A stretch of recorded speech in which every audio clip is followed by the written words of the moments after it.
आज प्रत्येक जण या शोधामध्ये आहे की माझी जात कुठली आणि मग मला त्याच्यातून सवलत कशी मिळेल. मनोज जरांगे म्हणतील तीच पूर्व दिशा आणि त्यांना समर्थन केलं तरच आपण फक्त मराठे असं होत नाही. तरच हा जी आर म्हणजे आरक्षणासंदर्भात मिळालेला सगळ्यात मोठा विजय आहे का? आधीच वर्णभेद जातभेद यामुळे असंख्य समस्या आपल्या देशात आहेत.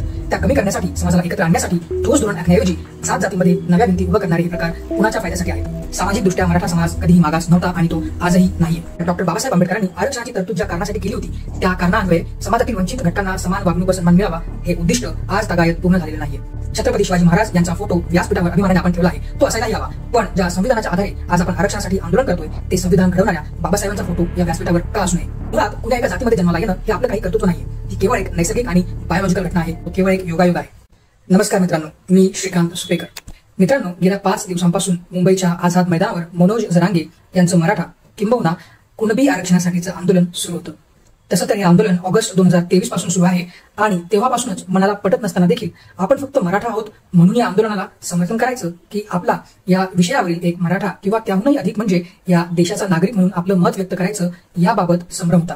कारण जर या आंदोलनाला समर्थन नाही दिलं तर लोकांना तो थेट आंदोलनाला विरोध आहे असंच वाटतं आणि मग तुम्ही मराठे राहिलाच नाहीत किंवा अजून बरंच काही बोललं जातं. पण आता आंदोलन संपलं आहे आणि मराठ्यांना असं वाटतंय की आपला विजय झाला वगैरे. तेव्हा आता या विषयावर नक्कीच बोलायला हवं असं मला वाटलं. कारण मनोज जरांगे म्हणतील तीच पूर्व दिशा आणि त्यांना समर्थन केलं तरच आपण फक्त मराठे असं होत नाही. बरं, हे बोलताना मनोज जरांगे यांच्या आंदोलनाविषयीच्या प्रामाणिकपणाबद्दल कुठेही कसलीच शंका नाहीये हे आवर्जून सांगावंसं वाटतं. पण ज्या गोष्टीसाठी ते हे आंदोलन करत आहेत ती मागणीच मूलतः मला किंवा अजूनही बऱ्याच लोकांना पटत नाहीये, मान्य नाहीये. जातीनिहाय आरक्षणाऐवजी जर आर्थिक निकषावर आरक्षण मिळवण्यासाठी आंदोलन केलं असतं किंवा शेतकऱ्यांचे प्रश्न सोडवण्यासाठी आंदोलन केलं असतं तर ते अधिक राष्ट्रहितकारक ठरलं असतं. असो, मी काही या विषयातील तज्ज्ञ नाहीये, पण एक मराठा किंवा त्याहूनही महत्वाचं म्हणजे एक भारतीय नागरिक म्हणून या विषयावर माझं मत मला सांगावंसं वाटतंय आणि प्रत्येक तरुणाने देखील आपलं मत या विषयावर मांडायला हवं. या विषयावर अभ्यास करून सखोल चर्चा करणे गरजेचं आहे. तर मित्रांनो, या आंदोलनामार्फत मनोज जरांगे यांची मागणी होती की मराठवाड्यातील सर्व मराठा समाजाला ओबीसी प्रवर्गातून आरक्षण मिळालं पाहिजे. पण कायद्यानुसार मराठ्यांना किंवा मराठा जातीला डायरेक्ट ओबीसी प्रवर्गात समाविष्ट करता येणं शक्य नाहीये आणि हे माहिती असल्याने मराठा हे पूर्वाश्रमीचे कुणबीच आहेत किंवा मराठा कुणबी एकच आहेत या धर्तीवर सरसकट मराठ्यांना कुणबी प्रमाणपत्र देऊन ओबीसी प्रवर्गात समाविष्ट करावे अशी मागणी मनोज जरांगे आणि इतर मराठा आंदोलकांची होती. आणि पुरावा म्हणून हैदराबाद गॅझेटियरचा आधार घेण्यात आला ज्यात मराठा समाजाचा उल्लेख कुणबी असा आहे आणि याच आधारे सगळ्या मराठा समाजाला ओबीसी प्रवर्गातून आरक्षण देण्यात यावं असा तोडगा मनोज जरांगे आणि त्यांना पाठिंबा देणाऱ्या अभ्यासकांनी काढला होता आणि त्यासाठी हे उपोषण हे आंदोलन सुरू होतं. आणि मित्रांनो, 2 सप्टेंबर रोजी सरकारने हैदराबाद गॅझेटचा आधार घेऊन मनोज जरांगे यांच्या मागण्या मान्य करणारा GR काढला ज्याचा स्वीकार मनोज जरांगे आणि त्यांच्या समर्थकांनीही केला आणि मग हे उपोषण संपलं आणि झालं. गुलाल उधळले गेले, आपला ऐतिहासिक विजय झाला, मराठ्यांचा वाघ जिंकला असे स्टेटस आपल्याला प्रत्येकाच्या व्हॉट्सअपवर सोशल मीडियावर बघायला मिळाले. पण मित्रांनो, थोडंसं थांबून विचार केला आणि या विषयातील कायदेतज्ञ या विषयातील अभ्यासकांची मतं जाणून घेतली तर खरंच हा GR म्हणजे आरक्षणासंदर्भात मिळालेला सगळ्यात मोठा विजय आहे का? तर याचं उत्तर आहे नाही.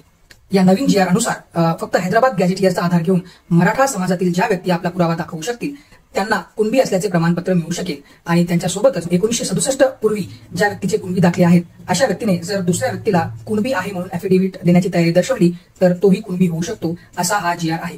पण मित्रांनो, हे प्रमाणपत्र मिळवण्याची संधी याआधीही अस्तित्वात होती, त्यामुळे यात मूलभूत नवं किंवा ऐतिहासिक असं काहीही निर्णय देण्यात आलेला नाहीये हे आपण समजून घ्यायला हवं.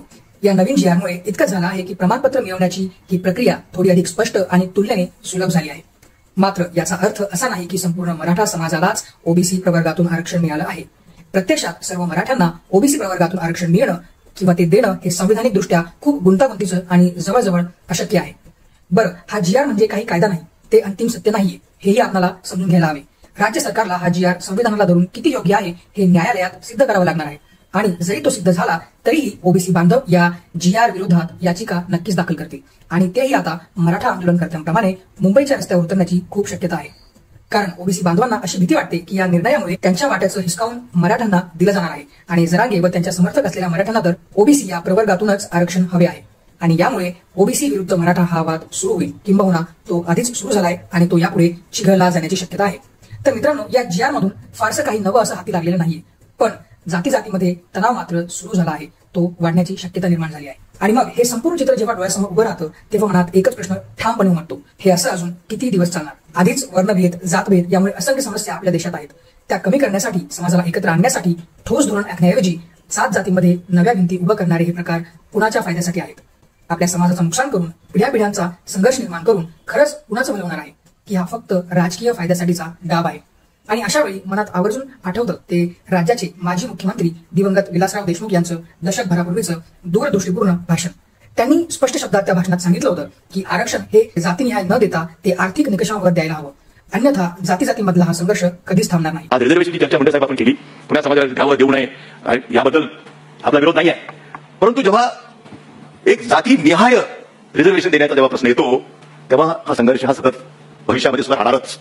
आणि म्हणून आर्थिक निकषावर आधारित जर आपण सर्वांना सवलती देण्याचा जर विचार जर केला तर मग लोक आपली स्वतःची जात शोधण्याचा प्रयत्न करणार नाही. आज प्रत्येक जण या शोधामध्ये आहे की माझी जात कुठली आणि मग मला त्याच्यातून सवलत कशी मिळेल. आणि मित्रांनो, आता जे काही घडतंय आजच्या परिस्थितीकडे पाहिलं तर त्यांचे ते शब्द अक्षरशः भविष्यवाणीप्रमाणे खरे ठरताना दिसत आहेत. मित्रांनो, मनोज जरांगे यांच्या आंदोलनप्रतीच्या प्रामाणिकपणाबद्दल कुठेही संशय नाहीये. ते खरंच कौतुकास्पद आहे. हे सगळं प्रखर इच्छेशक्तीशिवाय होऊ शकत नाही. पण त्यांची जी मागणी आहे ती मात्र संविधानाला धरून वाटत नाही.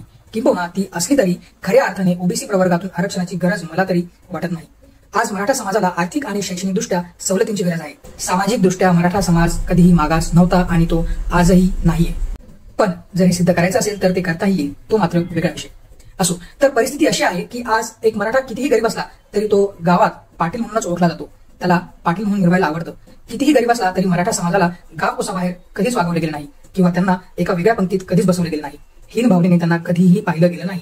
समाजात त्यांना प्रतिष्ठा आणि नेतृत्वाची ओळख मिळाली आहे खूप पूर्वीपासून आतापर्यंत. मराठ्यांची खरी समस्या ही आर्थिक व शैक्षणिक आहे. मराठा समाजातील बहुसंख्य कुटुंब हे दारिद्र्य रेषेखाली आहेत, गरीब आहेत, शैक्षणिक दृष्ट्या मागास आहेत आणि याचं मूळ कारण म्हणजे आर्थिक दुर्बलता. आणि त्यामुळेच त्यांना शैक्षणिक व रोजगाराच्या संधी मिळण्यासाठी ओबीसी नव्हे तर ईडब्ल्यूएस आरक्षण जास्त उपयुक्त ठरलं असतं.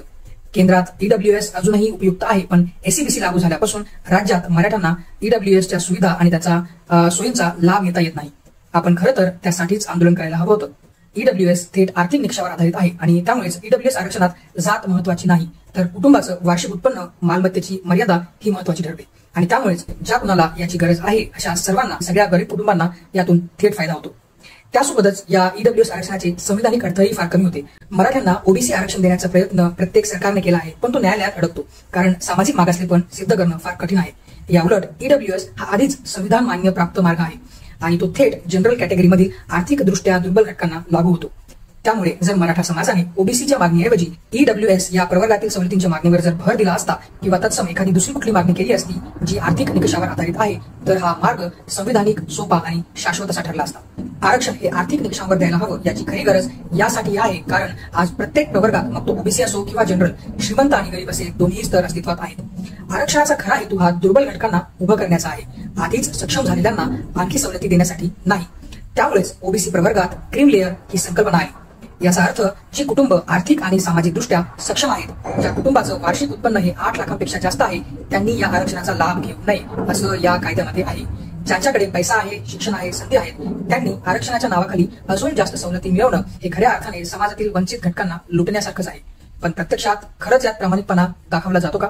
हा प्रकार कितीही नाकारला तरी वास्तव हेच आहे की बनावट उत्पन्नाचे दाखले तयार करून आजही आरक्षणाचा लाभ घेतला जातो. ज्यांना खरंच गरज नाही तेही खोट्या कागदपत्रांच्या जोरावर हा हक्क हिसकावून घेतात आणि ज्यांना खऱ्या अर्थानं आरक्षणाची गरज आहे त्यांच्यापर्यंत तो हक्क पोहोचतच नाही. म्हणूनच आता काळाची गरज आहे की आरक्षणाचं स्वरूप बदलून ते फक्त आणि फक्त आर्थिक निकषावर आधारित करावं, जेणेकरून खऱ्या अर्थाने जे मागास, दुर्बल आणि संधिवंचित घटक आहेत त्यांनाच याचा लाभ मिळेल. त्यामुळे आजची खरी गरज हीच आहे की ओबीसी असो किंवा जनरल कॅटेगरीतील कुणी आरक्षण हे फक्त आणि फक्त आर्थिक निकषावर दिलं गेलं पाहिजे. प्रत्यक्षात आरक्षणाची खरी गरज जी आहे ती समाजातील खऱ्या वंचित, अनुसूचित आणि मागास घटकांना आहे, जे अजूनही गावाच्या समाज जीवनातून वेगळे ठेवले जातात. ज्यांना कितीही शिक्षण, मोठी पदं, यश मिळालं तरी त्यांना दुय्यम मानलं जातं. त्यांनाच आरक्षणाची खरी आवश्यकता आहे. कारण डॉक्टर बाबासाहेब आंबेडकरांनी आरक्षणाची तरतूद ज्या कारणासाठी केली होती त्या कारणान्वये समाजातील वंचित घटकांना समान वागणूक व सन्मान मिळावा हे उद्दिष्ट आज तागायत पूर्ण झालेलं नाहीये. आणि म्हणूनच जे लोक एससी, एसटी किंवा अनुसूचित जातींना मिळणाऱ्या आरक्षणाविरोधात गरळ ओकतात, बोलतात, त्यांनी आधी समाजातील ही खोलवर रुजलेली विषमता संपवण्यासाठी पावलं उचलणं खूप गरजेचं ठरतं. आणि तेव्हाच डॉक्टर बाबासाहेब आंबेडकरांनी अपेक्षित केलेला न्याय, समता आणि संधी या तत्वावर आधारित हे आरक्षणाचं मूल्य खरं ठरू शकतं, त्याचा खरा विजय होऊ शकतो. आणि मित्रांनो, म्हणून मला असं वाटतं की आपण जातीपातीच्या बंधनातून थोडंसं बाहेर पडून प्रामाणिकपणे स्वतःला प्रश्न विचारला की यातून खरंच फायदा कुणाचा होतोय. याचा खरा फायदा कदाचित या राजकारण्यांना तर होत नसावा. गरीब भोळ्या भाबड्या जनतेला कधी जातीपातीमध्ये गुंतवून तर कधी धर्माच्या नावाखाली गुंतवून या जनतेला मत मिळवण्याचं साधन तर हे राजकारणी समजत नसतील ना. असा प्रश्न आपल्याला का पडू नये, हाच मुळात खूप मोठा प्रश्न आहे. मित्रांनो, या आंदोलनादरम्यान अजून एक गोष्ट माझ्या निदर्शनास आली, जी एक खूप मोठी विडंबना आहे.